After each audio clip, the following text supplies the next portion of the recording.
ថ្ងៃនេះចង់ចេញវីដេអូជូនពុកម៉ែបងប្អូនកំសាន្តអំពីថាកែទិញផ្សិតក៏ដូចជាពុកម៉ែបងប្អូនជាបរិវត្តនៅក្នុងស្រុកឆែប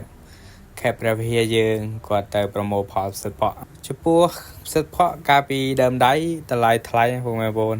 ចន្លោះពី2ទៅ3ម៉ឺនតម្លៃនោះស្បាយរម្នាក់រកបាន1គីឡូ2គីឡូហើយលុយសុទ្ធជួនកាលអ្នកខ្លះប៉ះកលែងបានរហូតដល់10ទៅ20គីឡូទៀតនឹងចាស់ដៃ100ចំពោះតម្លៃវិញនៅចុងខែ5នេះតម្លៃចុះហើយ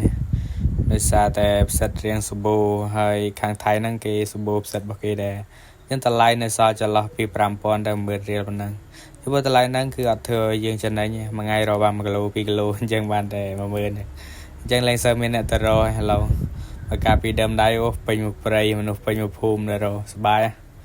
អត់ទៅអត់មានអីច្រើនទេបងប្អូនមានតែប៉ុណ្ណឹងកុំភ្លេចចុចតាមដានเพจខ្ញុំផងដើម្បីខ្ញុំផុសវីដេអូល្អៗជារៀងរាល់ថ្ងៃ